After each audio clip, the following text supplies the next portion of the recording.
Hi, I've wanted to make a video talking about Charge Dash, and the reason I wanted to is because I've been playing Charge Dash pretty much for a decade as my favorite ability in Path of Exile, and Charge Dash of Projection is about to come out, and um, I've seen a lot of talk on Reddit about different things with it, and I wanted to just kind of give my thoughts on what's going to come and what I plan to kind of do with it. So I have, and I'll just pop open my path to building and just show this is kind of the build that I'm planning on doing for it. Roughly, it's a Berserker, and I'm really leaning into kind of the ability to scale rage, attack speed with the Berserker, and just high-end damage, and then relying on Leash as like a pretty decent survivability layer. Uh, really maximizing rage, and then using basically Dance with Death and Winds of Fate to basically maximize damage. I've done this build before, and it was definitely the best Charge Dash build I ever did. But with Charge Dash and Projection, my plan is to basically use a weapon swap to have two Winds of Fate, since they're a pretty reasonably priced item, especially for a really powerful weapon. My plan is pretty much just to have two of them and run two different setups. One for basically map clearing, and then one for single target and bossing. And that's going to be a Charge Dash and Projection. Charge Dash's biggest limitation is the fact that on bosses and really difficult single target fights, you're kind of a sitting duck, and you get kind of like locked into your animations, and a lot of mechanics are very hard to dodge because of that. But with Charge Dash Projection, I'm assuming that it's going to feel pretty good to just kind of cancel it, move out of it, and be able to just kind of throw out those projections easily and not be quite a sitting duck. And also the single target damage should be much, much higher with the ability to just throw out and release those projections constantly. So I want to quick show some gameplay. I just had this really quick setup that I have in standard where I just kind of wanted to showcase this build. This was basically a 3-link because I didn't really have gems set up, and in all honesty I just decided I wanted to do this video about 10 minutes beforehand and just really quickly grab some footage. This is just me doing Guardians, a Maven Guardians, and just kind of showcasing essentially on a 3-link what this can do. And honestly, this build was not remotely optimized. I pretty much only used standard to just tinker with things, and I don't even think all the ascendancy points did anything. I think I had like the strike ascendancy point in there, so definitely very far from an optimized build. But just kind of wanted to show off a little bit of what you can expect from Charge Dash, especially when it comes to mapping. I love Charge Dash for mapping. It's very hard for me to use a lot of other abilities because of how quickly you can just blow through a map. And as you can see, I don't even have a loot filter set up right now. I haven't played Path of Exile on this PC until I just decided I want to do this video, because I'm very excited for Charge Dash.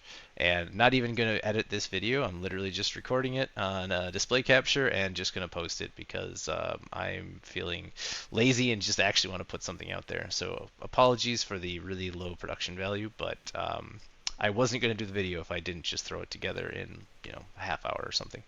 So as you can see, pretty quickly able to clear most of a map. Obviously, I'm skipping all extra content and definitely haven't killed all rares, but I really like Charge Dash doing it for more of like a map boss build and just kind of setting up Maven fights and things like that, or going for, as you can see here, basically farming Cyrus stacks or Cyrus maps. And then obviously Drox takes a little bit to get through some of this animations and such, but the damage on this can be extremely high.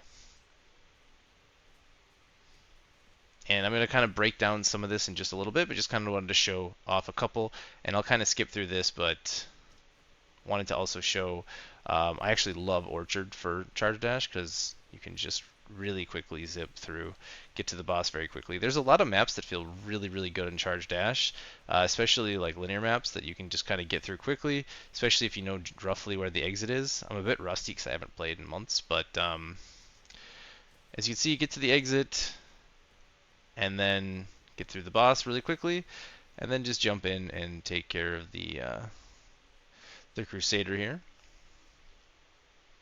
I think I almost get shotgunned here at the beginning of it, yeah, but once I settle in, I make quick work of him. But yeah, going to jump into the path of building a little bit.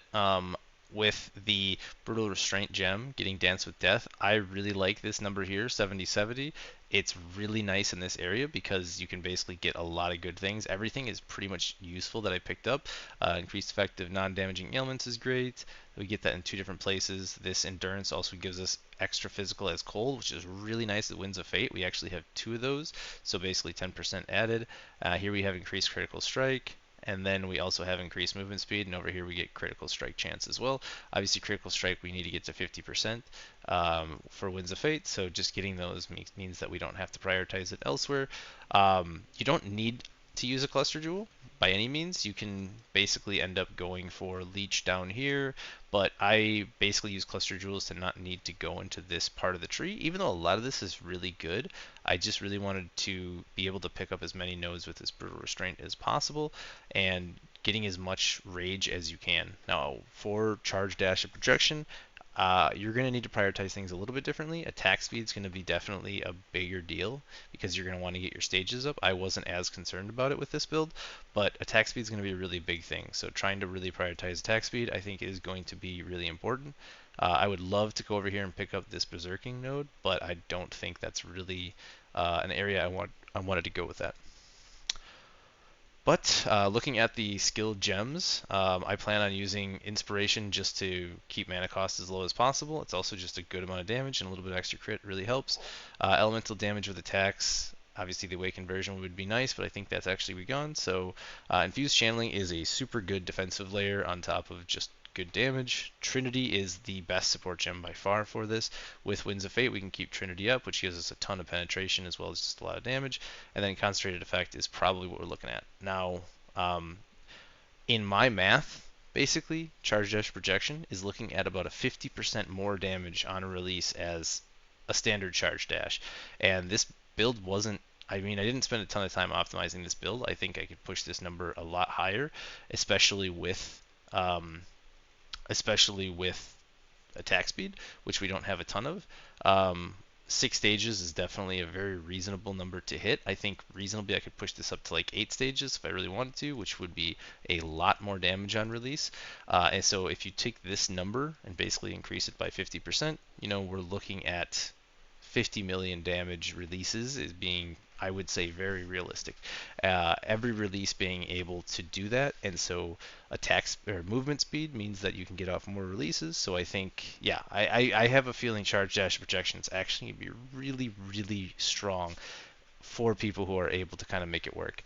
I think movement speed is going to be even more important for that because it's going to be really nice quality of life to just keep getting those off more. So I probably will end up trying to get movement speed per rage over here and trying to really just find anywhere I can to sneak more movement speed in. Eventually, the new belt that is coming out that basically gives you the ability to get shrines on your belt. Being able to get a diamond shrine is going to be the best possible thing if you want to keep running Winds of Fate. I think if you're able to get that belt, this build suddenly becomes absolutely insane. I think in all likelihood, we're going to be able to hit like 100 million release damage with that belt pretty reasonably. So that's kind of why I really want to do this build, is because I think with that new belt, being able to push the limits on this even higher is going to be much better. And as you can see in my configurations, nothing's too crazy here. I'm only looking at like 25% shock. I have banner down, and nothing is too crazy here in terms of unrealistic setups or anything like that. So I think it should be pretty realistic, and I'm just using elemental weakness on a ring, so I'm not even using like a mark or anything to really push that damage too much higher. But yeah, I think quite realistic on a Guardian or Pinnacle boss here. Obviously, if we do Uber boss, that's going to go down quite a bit, but this is like on a Guardian Pinnacle.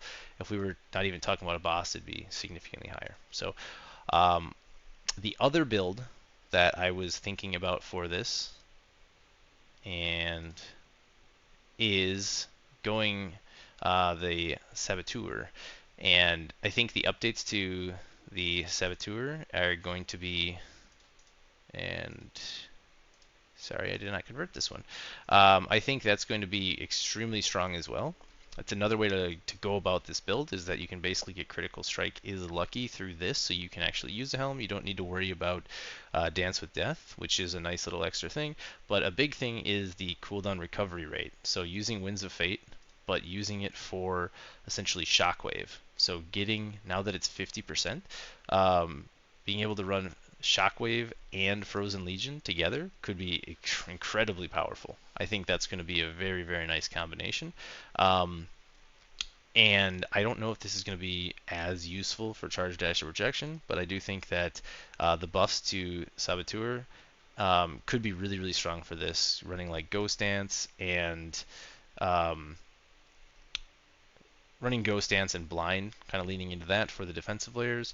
And my plan was to kind of actually scale the chaos damage and the elemental damage, because Winds of Fate kind of turns into both. So actually leaning into that, getting extra, and then running Withering Touch to get 29% of our physical damage as extra chaos means that we're going to be doing almost a pretty even split of elemental damage and chaos damage. And then with Wither, I was also thinking about running, and I didn't put it in here, but Abhorrent Interrogation possibly could be really, really nice for this, because we basically can get ourselves up to like a 50% chance to Wither on hit, and additionally Wither increases the elemental damage that they take as well. Now the downside of that, we can't penetrate elemental resistances, but if we can do that and run like elemental weakness to still reduce those resistances a little bit, it could be really, really strong.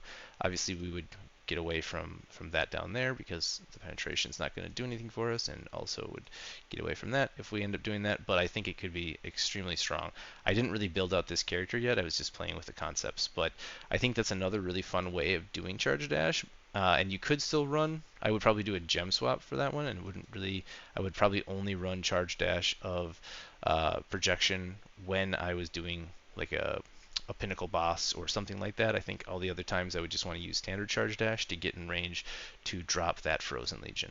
But I think this could be a really, really viable way of doing it as well, but it doesn't really lean into that new belt, which I really wanted to, and that's kind of why I'm looking at the Berserker side of things for myself. But I think I have run Shockwave with Charge Dash. It feels really good. It's honestly just as strong as Cyclone, in my opinion, because you don't really need a ton of attack speed for Charge Dash to be hitting very regularly.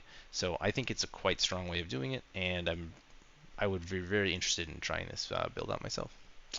But yeah, let me know what you guys think. I will also say another viable way, I think when I first saw Charge Dash and Projection, my immediate thought was General's Cry. I was like, oh, this is completely built for General's Cry.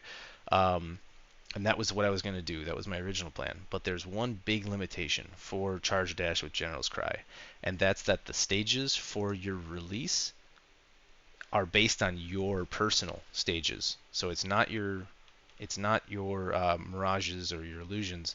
Those do not get their own stages. So you have to essentially be channeling Charge Dash at the same time as your illusion will for it to do maximum damage, which means that it could be a pretty clunky playstyle in my opinion. You might need to be constantly charging to have your illusions do good damage, and if you're dodging mechanics, then your illusions might not be doing much damage. I have seen people pull that off in the past without really seeming to be charging themselves, so it probably is still somewhat viable, but I do think that it's not the way I plan on running it, but maybe I'll check it out in the future. And one other thing I wanted to bring up is I've seen people talk about going Martial Divinity. I know it's pretty tempting with like going like a something like that with Charge Dash and Projection and potentially General's Cry or something like that. I think it could be good. I think it's kind of a bait in my opinion. Just a little bit of a bait. Maybe it'll be good, but you have to be, again, you're going to have to be channeling. And in my opinion, maybe I'd rather just be channeling myself. If I'm going to have to be channeling anyway at all the time, I think especially on bosses and things like that, it's going to feel clunky. When it comes to mapping, Charge Dash doesn't need any help, in my opinion. I'm just cruising through, blowing up everything. Herald of Ash gives you pretty good, that overkill burn is actually pretty good clear. I don't need any help when it comes to mapping by any means. So, yeah, I don't know. For me, it looks a little bit like a bit of a bait, but I'm sure people will make it work. But thanks. I hope that this video was a little bit helpful for someone thinking about Charge Dash, and I'm excited to see what people kind of do with it, because I know it's been an extremely underused ability for a long time, and now that people are finally talking about Charge Dash, it could be pretty cool. And I plan on calling my build Yo-Dog charge dash because I'm going to be using two different charge dashes. Um, Yo-Dog, I heard you like charge dash, so I put charge dash in your charge dash so you can charge dash while you charge dash. It's pretty much the concept that I'm running with this build. But thanks guys, and feel free to leave any thoughts you have. I'm happy to answer some questions.